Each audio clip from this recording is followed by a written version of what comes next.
गरीब किसान रहता था। उसके पास एक छोटी सी जमीन थी जिस पर वो खेती कर अपना गुजर बसर किया करता था। बसंत का एक पड़ोसी था रंगीला, जो हमेशा बसंत से ईर्ष्या करता था, लेकिन बसंत उसे अपने भाई की तरह मानता था। एक दिन सुबह खेत पर काम करते हुए, अरे बसंत, क्या इस बार भी सरसों बोओगे या कुछ और? क्यों मजाक करते हो रंगीला भाई? आपको तो अच्छे से पता है, पिछली बार मेरी सरसों की फसल बिल्कुल भी अच्छी नहीं हुई थी। मेरी बात मानो बसंत, ये खेती तुम्हारे बस की नहीं। तुम मंडी में पल्लेदारी करना शुरू कर दो। ये सुनकर बेचारा बसंत मायूस होकर अपने काम में लग जाता है। एक दिन बसंत अपने खेत की तरफ जा ही रहा होता है। अरे आज तो बहुत गर्मी है भाई, प्यास भी काफी तेज लगी है।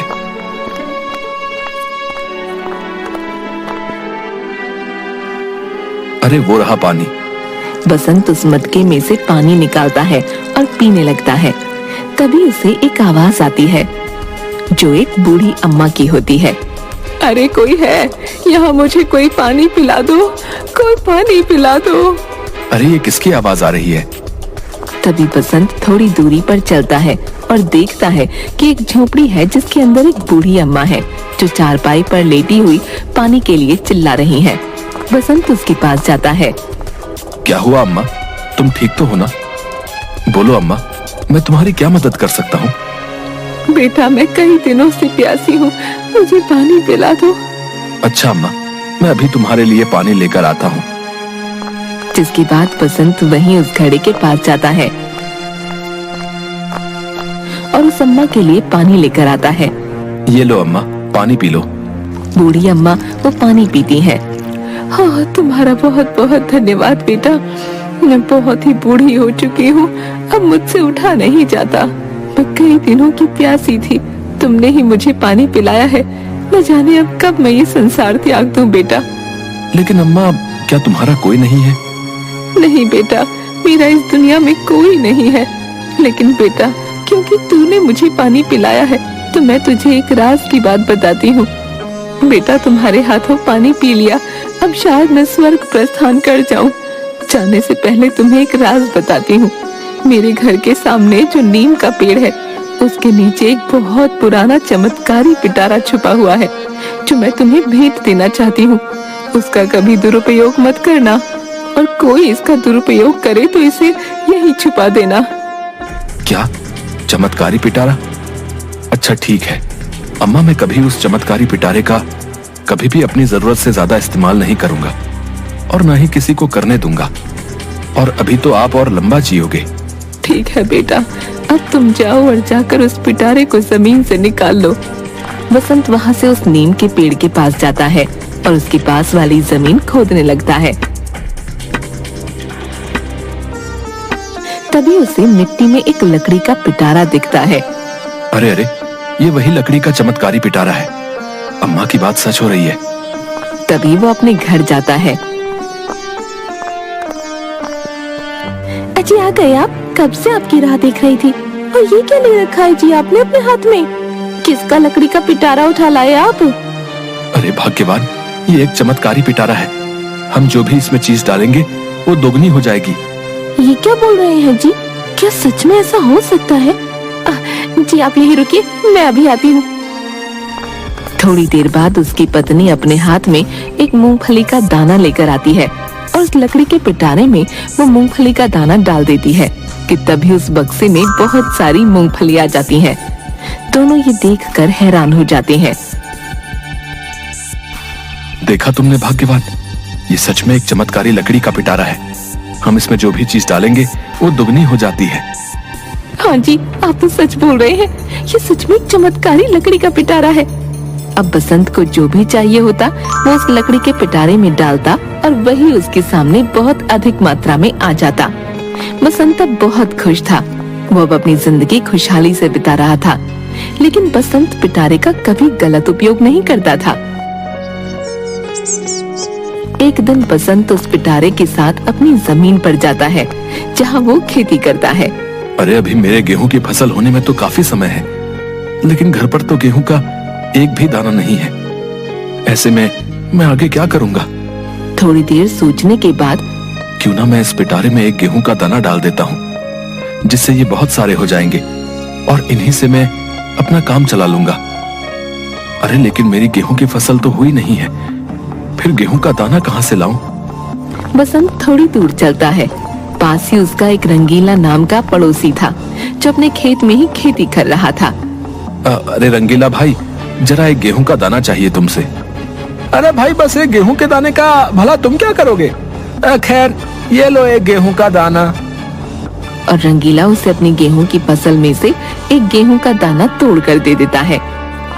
बसंत रंगीला से वो गेहूं का दाना लेकर चलने लगता है, लेकिन रंगीला को ये बात कुछ रास नहीं आती और वो बसंत के पीछे पीछे जाने लगता है और एक जगह छुपकर बसंत को देखने लगता है कि तभी बसंत अपने उसी लकड़ी के पिटारे में एक गेहूं का दाना डालता है। देखते ही देखते एक गेहूं से काफी सारे गेहूं के दाने हो जाते हैं। ये देखकर रंगीला हैरान हो जाता है। अरे ये क्या? इस बसंत ने तो सिर्फ एक ही दाना इस लकड़ी के पिटारे में डाला था। ये इतने सारे गेहूं के दाने इसमें कैसे हो गए हैं? जिसके बाद वो आदमी वहाँ से अपने घर जाता है और अपनी पत्नी को बसंत की सारी बातें बताता है। ये क्या बोल रहे हैं जी? क्या सच में बसंत के पास कोई चमत्कारी लकड़ी का पिटारा है? आप एक काम करिए जी, वो लकड़ी का पिटारा ले आइए उससे, फिर हम उसमें पैसे डालेंगे, जिसके बाद वो बहुत सारे हो जाएंगे। ऐसे हम बहुत अमीर हो जाएंगे जी। अरे भाग्यवान, मैं कैसे उस बसंत से वो चमत्कारी लकड़ी का पिटारा ला सकता हूँ? वो पिटारा बसंत मुझे कभी नहीं देगा। मैं कुछ नहीं जानती, कुछ भी करिए, लेकिन वो चमत्कारी पिटारा ले आइए। जरा सोचिए ना, हम उस पिटारे की मदद से कितना कुछ पा सकते हैं। हाँ हाँ भाग्यवान, ठीक है, करता हूँ कुछ। रात को सभी गांव वाले सो रहे थे। रंगीला चुपचाप अपने घर से निकला और बसंत के घर गया, जहां वो देखता है कि बसंत और उसकी पत्नी सो रहे थे। अब न जाने वो चमत्कारी पिटारा इस बसंत ने कहाँ रखा होगा। तभी रंगीला यहाँ वहाँ देखने लगा और देखते ही एक जगह छोटी सी मेज पर उसे लकड़ी का चमत्कारी पिटारा रखा हुआ दिखा। अरे अरे, वो रहा चमत्कारी लकड़ी का पिटारा। रंगीला लकड़ी का पिटारा चुपके से चुरा लेता है और उस पिटारे को अपने घर ले आता है। तभी उसकी पत्नी रंगीला को देर रात गए घर आता देख लेती है।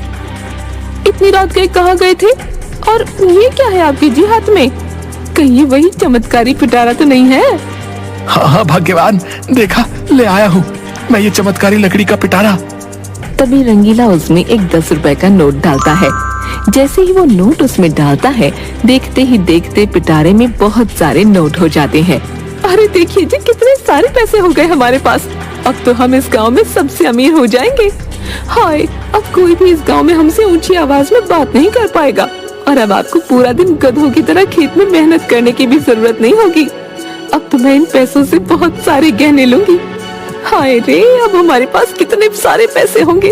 हाय हाय हाय, अब तो हमें अमीर होने से कोई नहीं रोक सकता जी। वो सब तो ठीक है भाग्यवान, लेकिन अभी तुम इस पिटारे को छुपा दो। अगर किसी ने देख लिया तो शामत आ जाएगी। हाँ ठीक है जी, अभी छुपा देती हूँ इसे। उधर सुबह होती है। अच्छा सुनिए जी, न जाने वो लकड़ी का पिटारा कहाँ चला गया, यहीं तो रखा था। ये सुनकर बसंत उसके पास आता है। क्या हुआ भाग्यवान, आखिर कहाँ गया वो पिटारा? तुमने तो यही रखा था ना? हाँ जी, यही तो रखा था, लेकिन अब यहाँ नहीं है जी।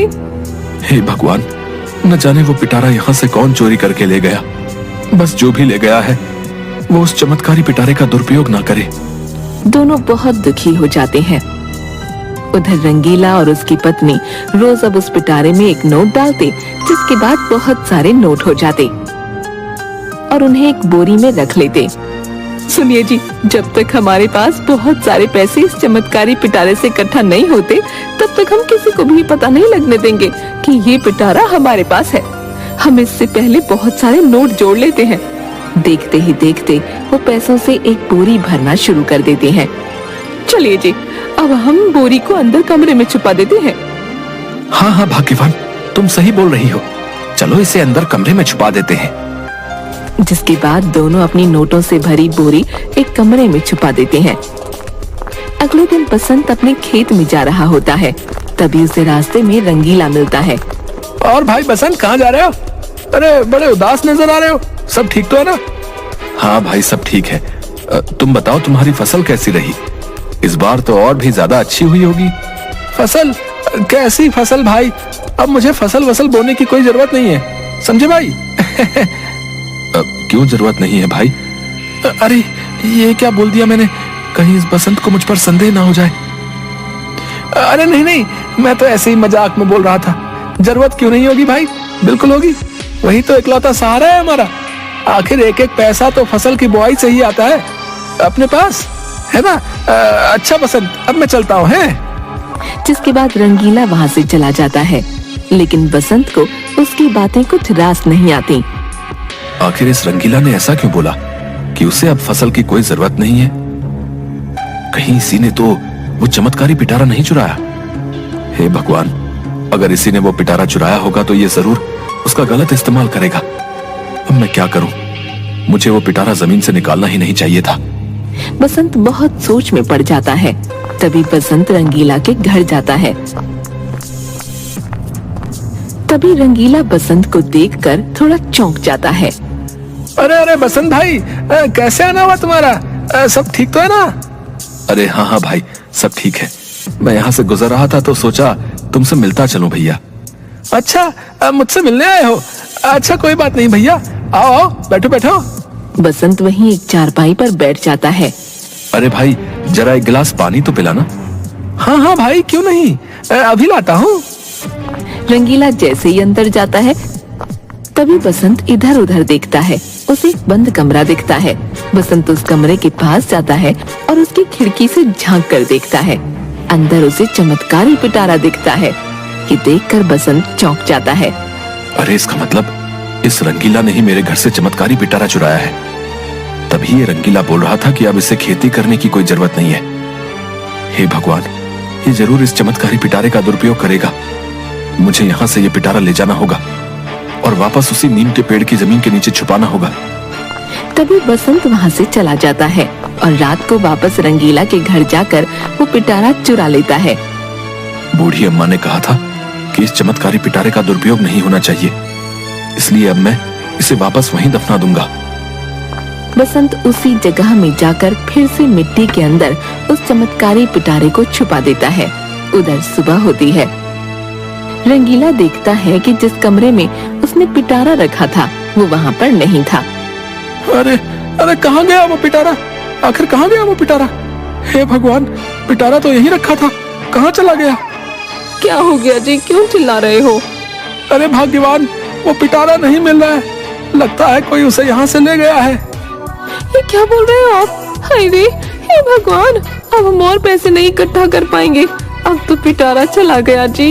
हाय हाय हाय। चुप हो जाओ भाग्यवान, जितने पैसे हमने बोरी में इकट्ठा किए हैं, चलो उन्हें ही बाहर निकालते हैं। अब और पैसे तो आने से रहे। तभी दोनों एक बंद कमरे की तरफ जाते हैं और जैसे ही कमरे का दरवाजा खोलते हैं, देखते हैं कि बहुत सारे चूहे नोटों की बोरी के आसपास मंडरा रहे थे। अरे अरे, ये चूहे कहाँ से आ गए जी? तभी रंगीला नोटों की बोरी खोलता है तो दोनों हैरान रह जाते हैं। उन नोटों को चूहे कुतर चुके थे। अरे अरे, ये क्या हो गया जी? हमारे सारे पैसे तो ये चूहे कुतर गए। ये कैसे हो गया जी? हाय हाय हाय, हम तो बर्बाद हो गए जी। हाय, हमारे ज्यादा पैसे पाने की लालच ने हमें ले डूबा जी। जिसके बाद दोनों रोने लगते हैं जोर जोर से। किसी ने सच ही कहा है, गलत तरीके से अर्जित किया हुआ धन कभी काम नहीं आता।